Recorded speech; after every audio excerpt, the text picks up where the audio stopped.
Tidak ada, hanya kami kan memang sering berbicara sebagai suatu proses politik yang sangat penting di DPR. Kan juga harus dilihat, karena muncul juga banyak intimidasi. Misalnya apa yang dilakukan pengaduan terhadap Pak Ganjar Pranowo itu tidak terlepas dari upaya-upaya untuk menghambat hak angket tersebut. Jadi banyak jalan terjal yang memang diciptakan karena sebenarnya nggak perlu takut terhadap penggunaan hak DPR ini ketika proses pemilu ini berjalan dengan baik. Ketika proses pemilu berjalan dengan jujur, sebenarnya nggak perlu takut terhadap penggunaan hak DPR RI ini. Berarti PDIP sudah ada angka pengusulnya berapa Pak? Soalnya PKB udah bilang 7 orang bakal jadi pengusul. Ya kami baru melakukan kajian-kajian, perumusan, pembuatan naskah akademik dan juga berbagai opsi-opsi. Kan cukup banyak opsi, ada opsi sidang di Mahkamah Konstitusi, ada opsi penggunaan hak di DPR RI, itu sedang dikaji oleh tim khusus. Mas, berarti soal laporan Ganjar ke KPK itu sebagai salah satu cara dugaan kecurangan pemilu itu masih berlanjut? Berbagai bentuk intimidasi memang dilakukan, termasuk terhadap calon-calon saksi yang akan bersidang di Mahkamah Konstitusi. Jadi instrumen hukum dipakai sebagai cara untuk melemahkan terhadap suara kebenaran yang muncul.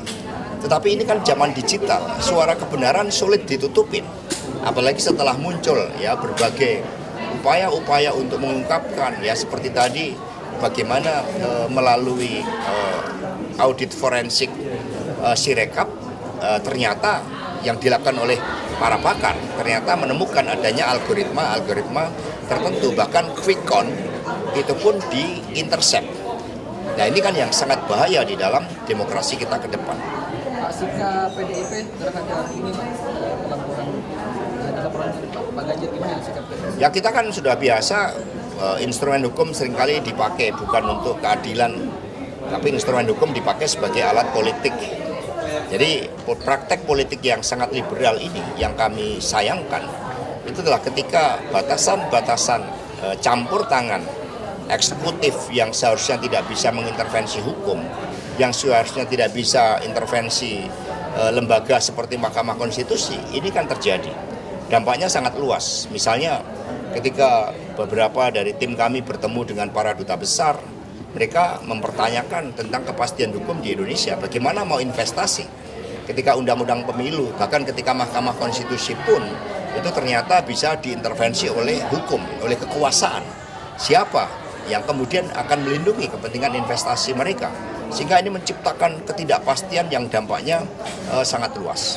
Mas, grafik suara di pemilu itu di situsnya KPU, Sirekap itu nggak muncul lagi di websitenya KPU. Nah ini kan rame setelah penggelembungan suara PSI. Nah ini apakah ada kaitannya atau seperti apa Mas? Memang kami banyak berdiskusi, termasuk dari jajaran internal maupun juga dengan teman-teman P3, Perindo dan Hanura. Jadi ini sudah menyangkut persoalan yang sangat serius, menyangkut ketika etika dan moral aja dilanggar, ketika hukum aja dilanggar dalam awal proses pemilu, bagaimana kemudian memastikan suara-suara bisa dijaga, sehingga terjadi upaya-upaya yang menjadi pendukung Pak Ganjar Mahfud itu kemudian mencoba untuk dikerdilkan. Contohnya P3, padahal P3 ini perolehan suaranya selalu di atas hasil survei. Mengapa? Karena sebarannya yang jauh lebih luas dan tradisi kultural sebagai partai Islam lambang Ka'bah sangat kuat.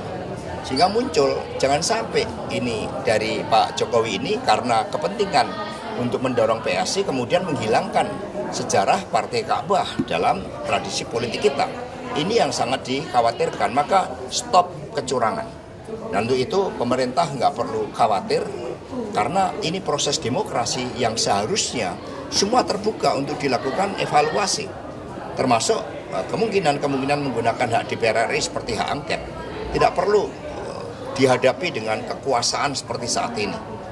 Pak Hasto, yang melaporkan Pak Ganjar ini kan ada juga sebagai kader PSI ya, dan dia menjabat sebagai ketua DPD. Nah ini apakah menduganya ada kesengajaan atau?